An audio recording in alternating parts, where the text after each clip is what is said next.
Connor McDavid had 2 assists, and the streaking Oilers overcame an early goal by rookie Connor Bedard to beat the Chicago Blackhawks 4-1 Tuesday night in the first ever NHL matchup between the young stars. Jason Gregor, I got to think, was there.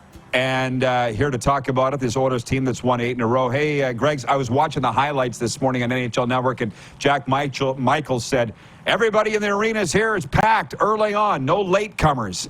Was it quite the scene last night?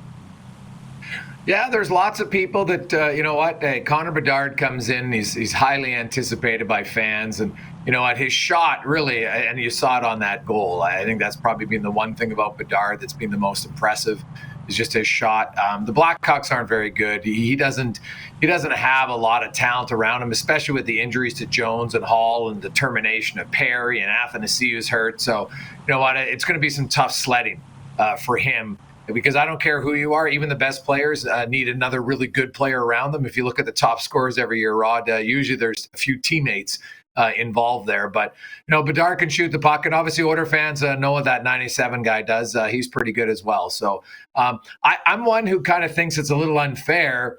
Like, it's true it's Connor versus Connor, but they're not on the same level just yet. Just like McDavid, when he came in as a rookie, wasn't on Sidney Crosby's level. Now, a few years later, he's past Sid overall as Sid gets older. And McDavid and Bedard are a little bit closer in age, I guess, by 2 years. But I still think it'll be a while, if or ever, you know, we see Bedard pushing McDavid for scoring titles and stuff like that. Sure, but you know what? You saw Bedard at the World Juniors because it was in Edmonton. You saw him there. Did you see a measurable improvement in his game, or is he just basically the same player in your mind? No, I think he's better. Well, obviously he's stronger. That's the one thing I noticed right away, right? Like, his first few strides are a little bit more powerful. His release, though, it's ridiculous, Rod. Like, his shot, I would say, already is top 5 in the NHL at 18. Like, that's just something you don't see very often. You might have a guy come in who's fast, but they're not that strong. And it was funny. I spoke to Stuart Skinner before the game because Skinner kind of joked. He goes, man, every time I go on Instagram, I've seen Bedard's release. It's all over Instagram. Every video, he says, he'd probably seen it 1,000 times. And what we saw in that first goal is he pulls it in, and where he releases the puck from is so unique. And, you know, Skinner said, hey, sometimes you got to tip your hat to him and go, as a goalie, you think you can save everything. But the kid's shot is not only hard, but it's accurate. And man, does he get it away quick. So that's why, like, I think Bedard is, you know, he's a better natural goal scorer than McDavid was when he came in the league. I don't think there's much question about that. You know, he's more of like an Austin Matthews type shooter, right? Like, if you look at the guys and he's on pace, I think, for 36 goals. Well, the only guys who scored more goals than that as rookies in the Cap era are Ovechkin, Matthews, and Crosby. And keep in mind that Crosby and Ovi did it in 06 when there was tons of power plays, right? So if Bedard gets to 40, like I saw some people say 50 at the start of the year, and I'm like, guys, 50 is ridiculously hard, right? Like, how many guys in the NHL active have done it in their careers? So I think Bedard, if he got to 40, Rod, would be amazing. On a really bad team, and that was a 6-game drought that he snapped last night. You talk so much Oilers, I don't know if you get tired of it. I mean, we'll come back on the Oilers, but I want your take on the future of the Blackhawks, because here in South Florida now, there are more hockey fans than people would think.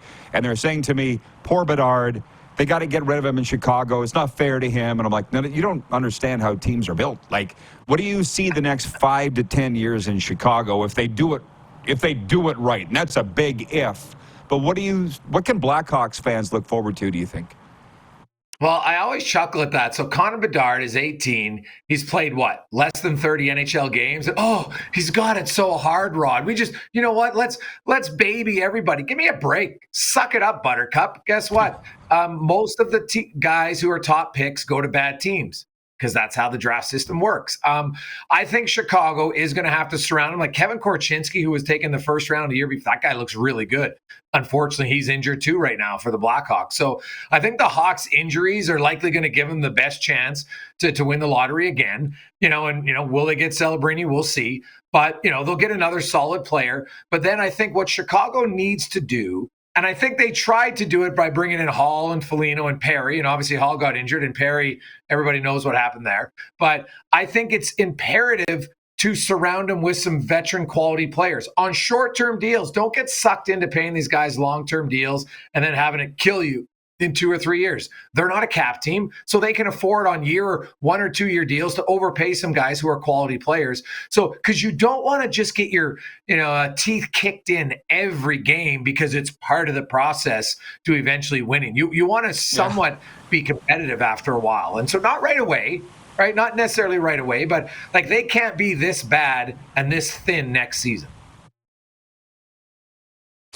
I appreciate the analysis. And so to the Oilers, because you're so close to it, what is the reason for the turnaround? People are going to look at the coaching change and say that's it.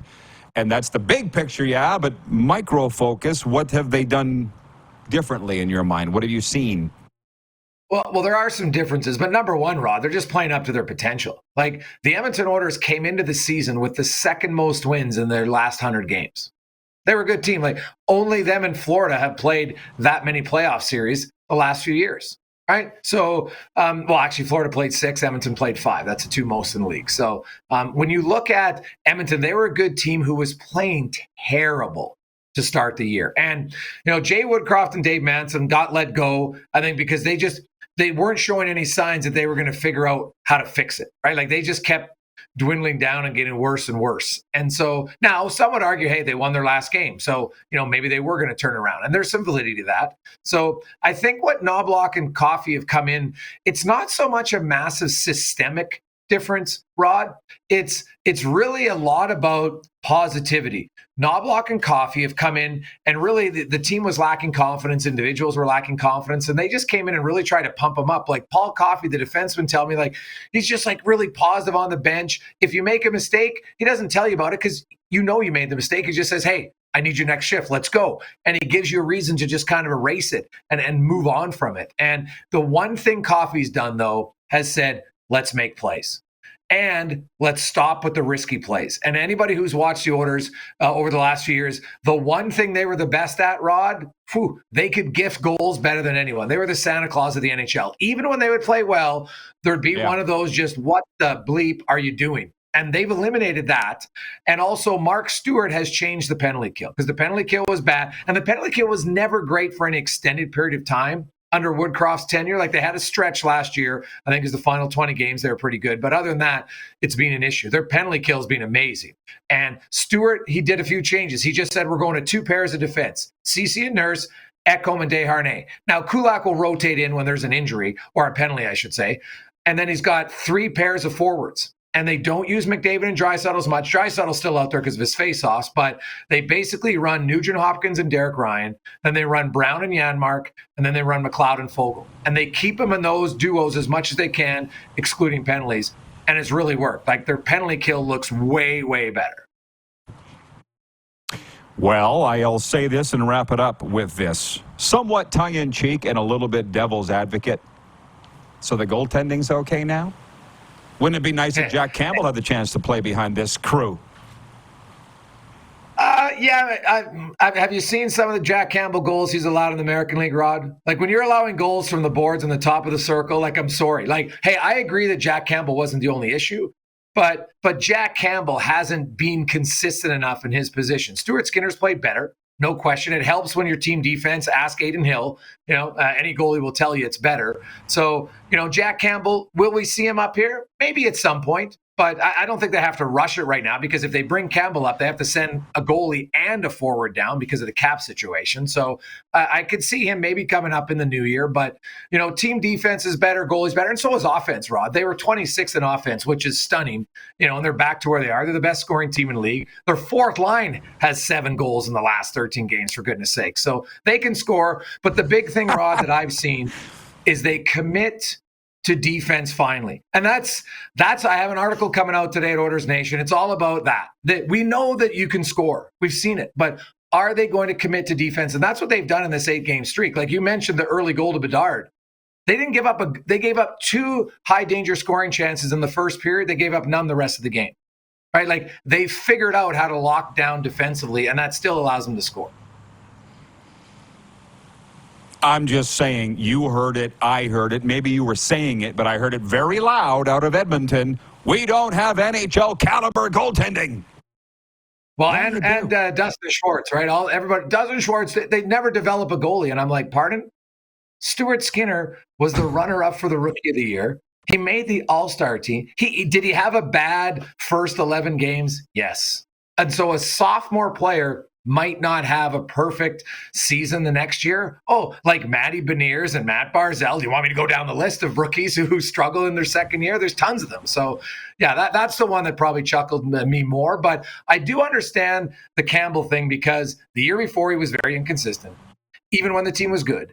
And then he had a really good preseason, Rod. He looked very sharp in his games. And the regular season came and he didn't have a good team defense, but he also let in a few goals where you're just like, how's that go in? So I think with Campbell, it's more between the ears than it is just technically. And, we'll see. He's going to get some playing time in the minors here. He's already had 9 games, and we'll see where he's at. But I don't think, part of me says there's no need to rush him the way Calvin Pickard played. There's no reason to rush him. Let him gain some confidence. I'm a big believer in confidence. We talked about it. Look at the Oilers. Their players have confidence now. So if Jack Campbell gets confidence, then yeah, maybe he can come back and help their team.